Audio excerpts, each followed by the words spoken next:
countdown? Stream is live.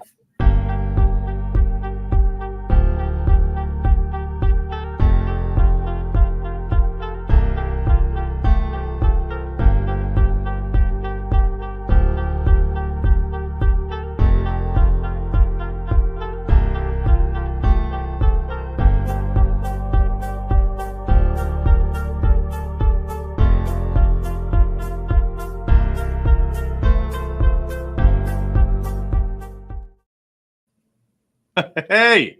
Hello, everybody. Hi, Bailey. Hello. How are you? Good. How are you guys doing? Good. How are you, Mr. Brian? I'm good. I'm good. Well, how have you been? I know I haven't seen you in a few days. It's okay. Know, right? Hi, Michaela. She's jumped on. So anybody that doesn't know, Yadira's down in California. So if you're down in California somewhere in sunny Orange County, reach out to her and tell her you want her to buy you a beer. Yep. Right? I was supposed to be back yesterday, but sometimes you plan for things. I ended up getting a flat in my car, so it is what it is. With low air, it's not a flat. It's low. She's what? Low air pressure. No, it was a flat. I had to take it into the Tire to put air in it. place. To put air in it. Did they actually fix a flat? Oh, Yes. so you actually had something in the tire. Well, I guess I Yes. should have known that. Yeah. That's my bad. Goodness. Heckling you.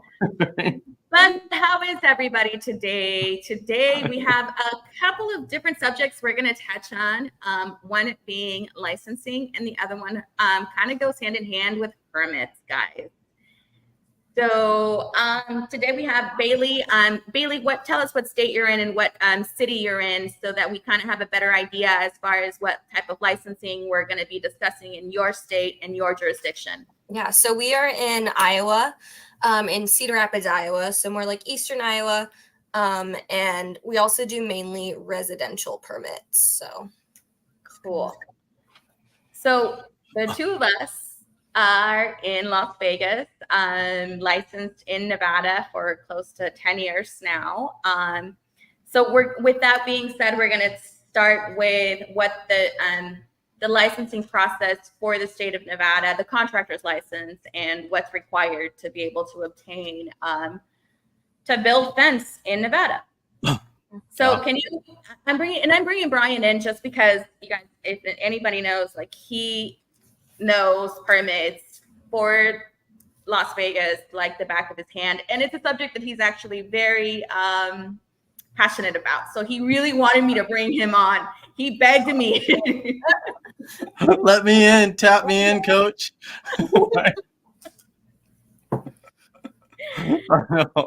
Brian, can you start off with telling us what did you need to be able to get your contractor's license in Nevada? Well, I mean, I know you were saying 10 years, but actually I think my first fence license in Nevada was probably 25 years ago. So going back to where, I mean, even our probably our contractors board has moved 5 times, since my first one in different locations and things like that, along with the building departments. They were a little more consolidated as the town was smaller, and now they've branched out to, there's probably 4 different building departments. You would never guess it when you came to Las Vegas, but we're probably 4 or 5 different building departments. So that's in such a small little area. So the process to get a contractor's license in Nevada is a lot different than some of the other ones because we're pretty regulated here. So first, you got to start and get a state, to be licensed to build fence here. You get a state business license, whether it's going to be considered either your corporation, your LLC, whatever you're going to be getting a state license of some sort. And then you're going to get a state contractor's license. And now for the state contractor's license, here you have to have references. 3 of them, and when I did it, you had to have 3 notarized references. So not only do you got to find 3 people that will validate your experience in the industry, you then also have to get those notarized. So it's a lot harder to get somebody to go to notary. So now you're trying to deal with mobile notaries to meet somewhere and validate your experience. And then you got to have financial reports as well after you've verified your experience. You have to have worked 4 out of the last 10 years in the industry. So then you've got to get your financials in line, because if you got to pass a background check. I know that that we as co-owners, we did have to go and get like fingerprinted. So you got to be able to pass a background check. Yeah. Yeah, criminal, and then you got to get an accountant or CPA to do your financials. Either if you want to go over like a $30,000-$40,000 bid, you're going to have to get reviewed or audited financial statements. So some of these financial reports are $5,000-$10,000 if you want to be able to bid jobs in the hundreds of thousands. So otherwise, they're going to give you a limit of $10,000. You can only bid Yes, jobs up to. that's what they technically start with. So you can't bid any project when you first start and you don't have, say, your assets in line, or you don't have reviewed or audited financials like he said. Then they start you off with a bid limit of $10,000. So you can't bid any projects that are outside of that $10,000. Huh. Yeah. So for And- somebody starting off and doesn't have the funds in the bank or can't prove it, it's kind of tough, because considering also that the cost to get licensed is about $800. There's a lot of startup costs, and you're looking at a bond that the contractor's license requires. You're looking at the cost of a multi-jurisdictional license to be able to operate in whatever city that you're in. So for us, it's about $600, $700 per year to be able to work in the city of Henderson, in the city of Las Vegas, and Clark County. Like, it's just a lot of money to start. Yes. Yeah, that's aggressive. Yeah. What about you, Bailey? What's required for you guys? So when we first started, I wasn't super like involved right away. So Colby actually did all of our licensing himself right away. I renew it each year, but it's less than $100 to renew it. But like in the state of Iowa, it's like if you do any construction over $2,000 a year, then you have to have a contractor's license and all that. We're an LLC, so I'm not sure how it differs from that and everything. But yeah, he's the one who originally like started everything under our name and like that. But I used to do kind of the upkeep stuff. But obviously, like it wasn't, we didn't have to go get fingerprinted. That's insane. Yeah, full-blown background check. You got to go to the police office, sheriff's office, and wait for the background check to come in. And they check to make sure also you don't have your criminal history, and they make sure you don't owe child support, all that stuff. Wow. See, ours is you can't, they do like very like mundane check. You can't have any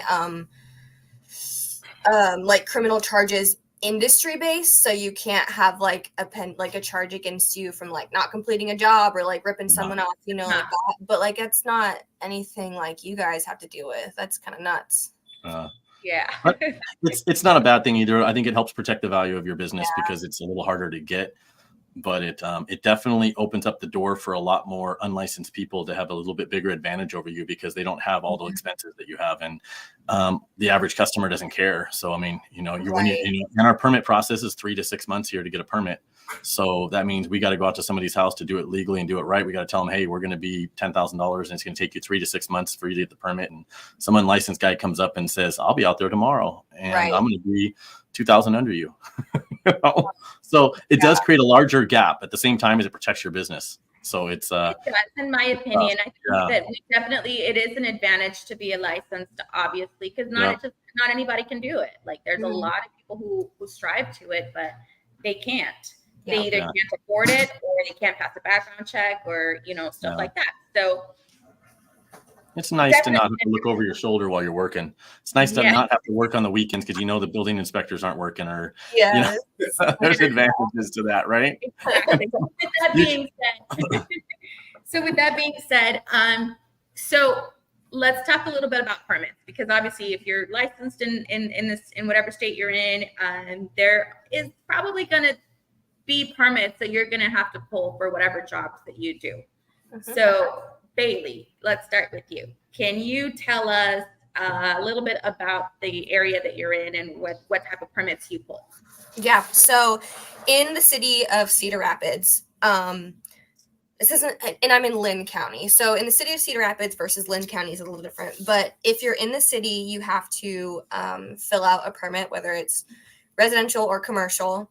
And that's as for like every type of fence. It's not like, so like we're next to Iowa City, and there you only have to pull a permit if the fence is over 6 foot, or actually in Marion, which is kind of like still Cedar Rapids, but it's different. You don't have to have a permit at all. So it varies like by which region we're in, but in the city of Cedar Rapids, we have to fill out a permit for a fence stating how tall it's going to be, how much linear feet it's going to be, what it's going to be, if it's a solid fence versus like a chain link fence. So if it's like a like wood or, and it basically goes to zoning for like right of way issues, or if there's like drainage, like easements, like drainage easements we have to follow, or like corner lots for like line of sight. So like you can't have obviously a 6-foot fence right up to the sidewalk because you can't see past it on the corner.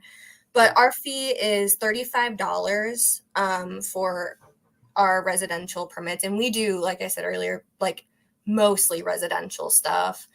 And we pull a permit if we're like adding on to a fence, if it's a complete new build. I always include that we're demoing, everything like that, just so all of our bases are covered.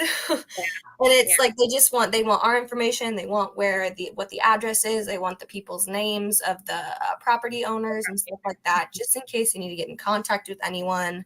And we put in our contracts that we as business owners, we always pull the permits. I'm not going to leave it up to a client that's going to try to do it online and then forget they started it and then not send it through, and then they say, oh yeah, it's covered, and then it's on us, you know.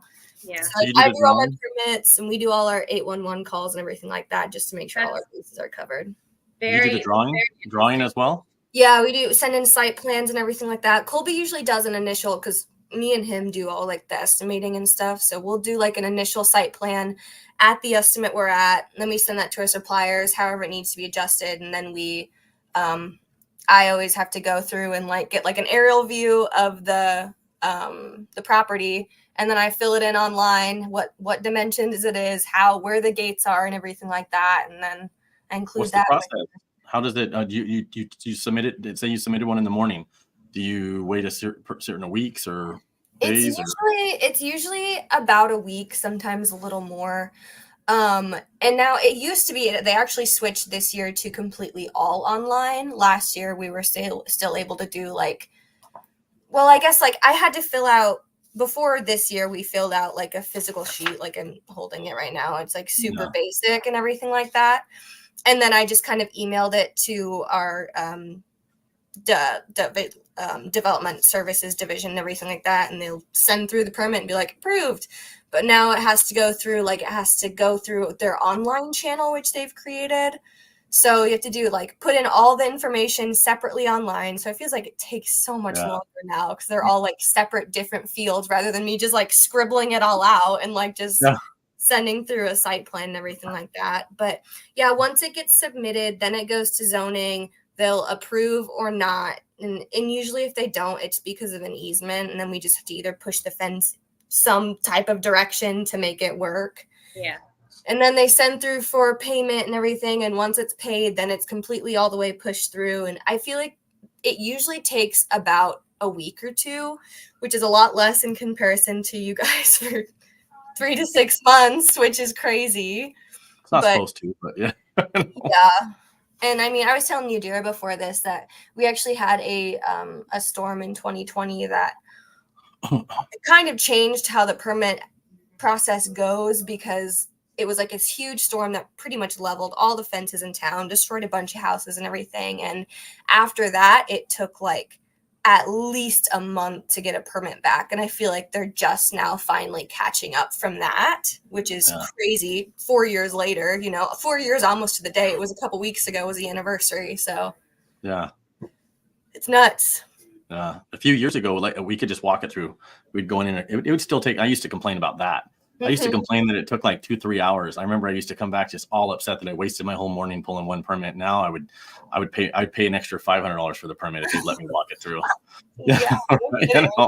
Right? So did they actually close down like all the online or not the online, but all the walk-in permit process? So you can't walk a permit through in Las Vegas? Is that what you're trying to tell me?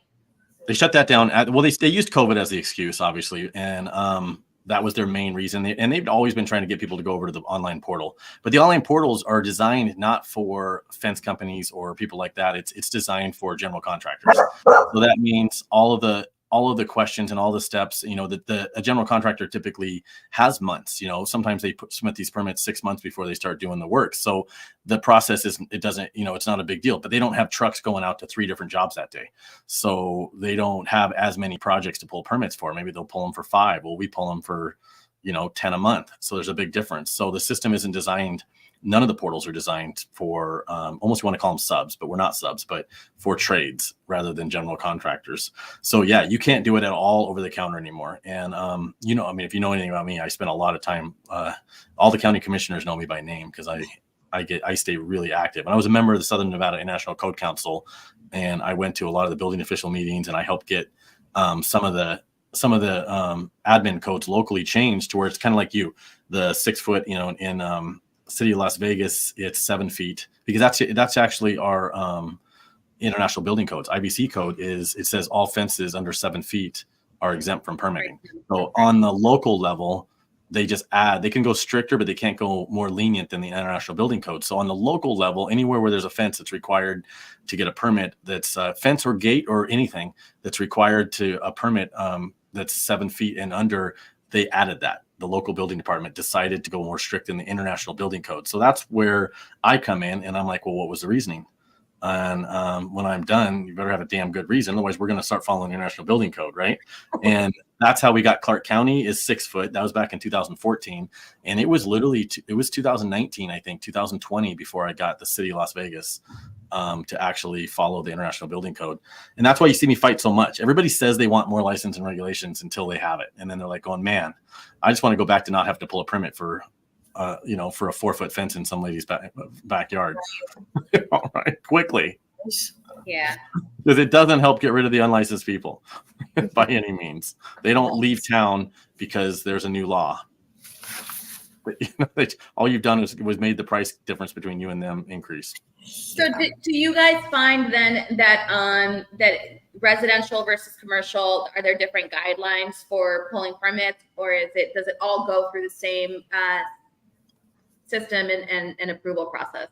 Ours go through the same approval process. It might get, I can't remember now if it goes through it'll go through zoning, but it might also go through an additional channel as well, just to make sure the zoning codes for that specific business or whatever it is that we're doing the fence for is zoned correctly and has the correct place. If we're going to do barbed wire somewhere, it has to be somewhere where it's not in it's so stupid because it's it can't be in a non-industrial part of town, or it can't be out of place. You can't go up and put barbed wire in Mrs. Jones' backyard. They're not gonna let you do that. No. But if it's in a more commercialized zone, then they're gonna be okay with it. It's all politics. Yeah. And I would say it's pretty similar to us, because there are exceptions to the rules, and typically if you look around and if the building department doesn't want to let you build a chain link fence, but there's chain link fence all over, you're looking around. I mean, they can make a deviation approval based off of what fits the area, even though it doesn't fit the actual zoning code, for the zone, for that area. But yeah, we're pretty similar, except ours is all about height. So I'd say the only difference on commercial is if we go 8 feet and above, anything over 8 feet, then engineering typically comes into play, and we have to get an engineering calculations done. So that changes a lot. So we try to stick with, avoiding that. So if you can, but I think the commercial, like she said, razor ribbon and barbed wire, we typically have to argue it and say, so you're just trying to for us, hey, we're just saying we're building a 9 foot fence. We'd leave off the fact that it's razor wire. They don't ask. There you go. Hey, you got to do what you got to do. Oh, man. But then I'll do a sketch of the fence. It's not my fault I didn't verbally put it in there, but we submit a lot of drawings, and they won't accept our handwritten drawings. I mean, we have to literally almost hire an architect to, we used to be able to do it when you could walk them through because you could answer questions and, ours have to go to zoning. It goes to zoning. It basically starts with plan submission. Then it goes to, for zappers, it goes to zoning. Then it goes to building. And depending on, like you're saying, where it's at, where the easements and water and stuff, public works will get involved. And if it's going across any kind of driveway or anything, then the fire department gets involved. That's a whole nother permit. Wow. So we'll end up with 2 permits. And, of course, most of that stuff contradicts each other, but and then the fire department will say, hey, we want you to change this, and then you go back to zoning and like, okay, well, now we have to re-review it. And So do they actually come out and do any site visits for you guys? Mm-mm. You mean beforehand? They don't do it like they don't do it like when we're like finished with it. They can. There's always that like kind of thing like in the back that says we have the right to come out and review it, and if it's not up to whatever, if something's off from what you send in, then you got to rip it up and everything like that. But it's never really like a plan set up. They're just like, we could do this if we want to, and if we want to, we will. Yeah. Tell us about it, We had that one we just did not too long ago. We just had one where it literally took like 4 or 5 months to get the permit. All this was over footings and everything. And then we went, it was all this stuff was in the ground. It was just to the point where then we discovered some pipes. Then we had to go buy a bunch of sand to cover up the pipes, and it was in the ground. We did all of this, and we finally, and after they just ran us through the ringer, for this permit, it was like 8-foot iron fence around this commercial building. And then we called to did the footing inspection, and they didn't even come out and look at it. They just signed off on it. And I'm like, and literally, I'm like, are you kidding me? I'm like, we want you to come look at it now. You know what we went through? I had guys at Home Depot with pallets of sandbags to make this thing look just perfect for you guys. And you're not even going to come look at it. So why'd you put us through the ringer all this if you don't care? Yeah. Right? Yeah. That's insane. They signed off on it on the computer, never even came out. You're like, yep, cool. Yeah. But they do footing inspections. A lot of times I have seen that. Do you have footing inspections, Bailey? We're mainly like residential, so they don't ever, that's not something on their radar. They just don't want it put where it's not supposed to be put, No, yeah. Even with that though, we get the permit, we have to dig the holes, we have to leave. We can't set posts the same day. And doesn't matter if it's 1 hole or 50 holes, we have to leave, and we have to wait for the inspector to come out and do a footing inspection and sign off on it. And then we can go out and do the fence, and then he'll do a final inspection. So the footing inspection has nothing to do with the layout. So you could actually go and do a footing inspection, and then they could approve it. You build all the fence up, and then on the final inspection, it's more like a final on the fence. Then they could say, oh, that's not in the right spot. And like, oh, perfect. Jeez.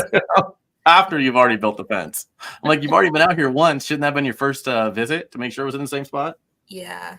That's What do nuts. you I do? mean, like a majority of our stuff nowadays is pounded, so we don't even have footings in our residential areas at this point. Yeah. I've ended up in front of the contractors board twice on driving posts. And while you can win it, to a degree, who wants to do it's, and you can sit there and then the problem is everybody around the country too has made all these claims that you should have it, 2/3 of the height of the fence. Well, you can't drive a post 4 or 5 feet in the ground here.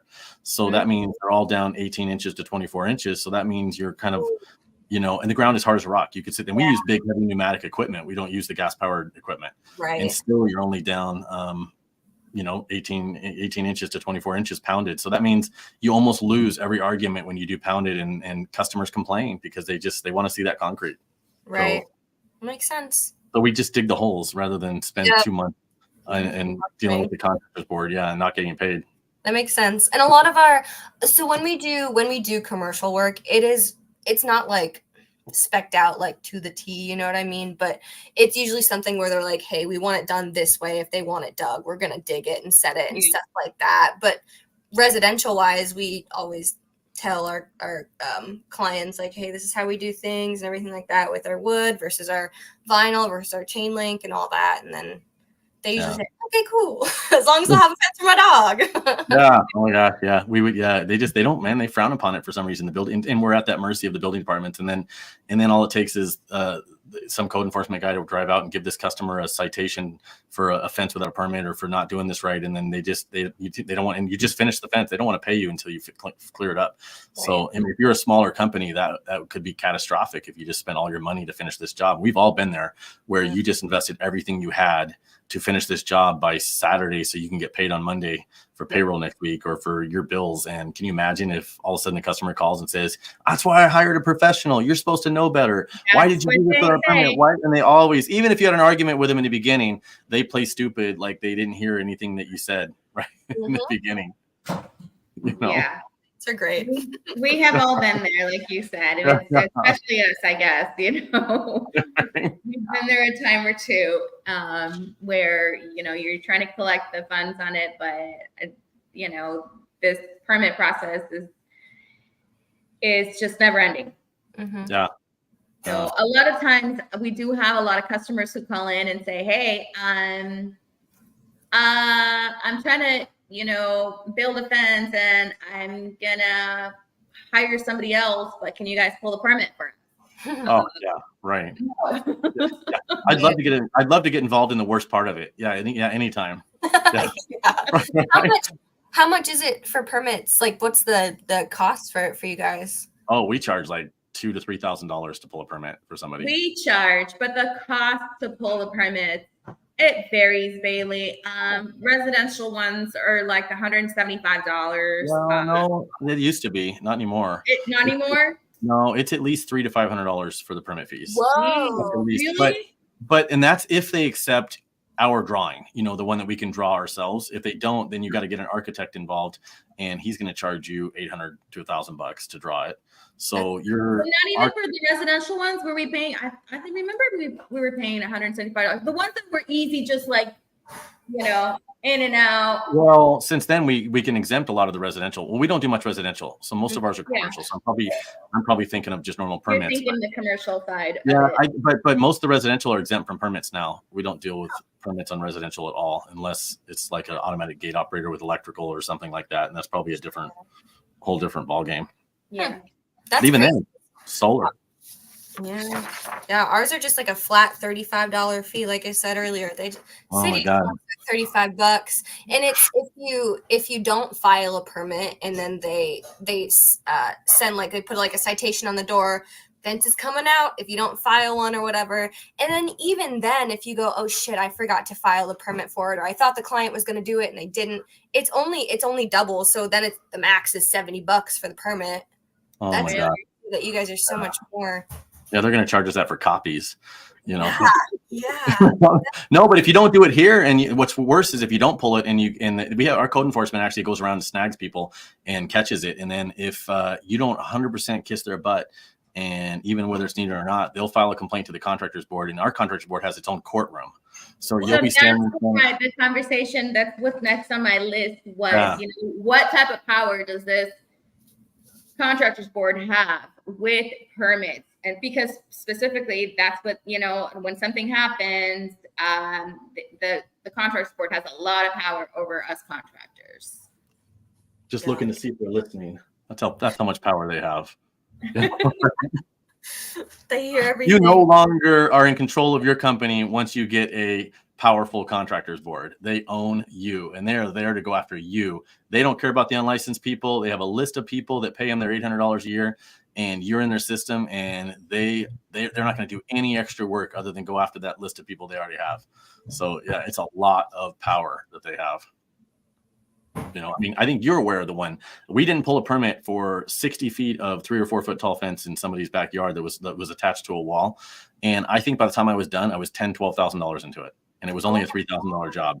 I literally, they have so much power that they ended up getting me for, so they had so much power that they actually requested new financials. And since I wouldn't cooperate. This project we were the cause of 2 neighbors not getting along, and you're the casualty of their war. We were the casualty. Yeah. We were the casualty of that war, and unfortunately it sucks, but they just run you through the ringer. And I mean, it's months and months. You'll end up with a bad mark maybe on your license or something over it, and it's for nothing. You didn't do anything wrong. You just built a fence in somebody's backyard, and the 2 neighbors weren't fighting. And they, one neighbor thinks, I know, I'm going to do something to this lady by getting the contractors board, getting the city involved, getting the county, and then of course all they do is blame you. Yeah. It's not the client's fault. It's your fault. Now everything else, you're allowed. They should have known better. They want to hurt.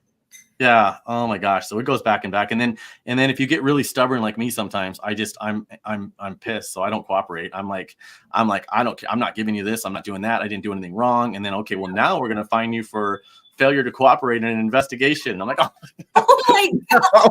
so now you've got another $1,500 worth of investigation fees and another fine. And so you eventually are like, well, and literally they get you down to where like, you've got a week to pay all this or do this, or we're going to take your license and they'll shut you down.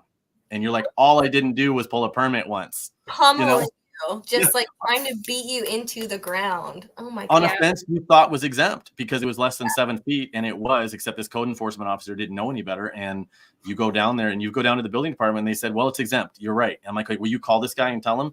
Well, we can't do that. And I'm like, oh, well, they won't override each other. So you either have two options once you get this involved. You got to either get that code enforcement guy to admit he's wrong.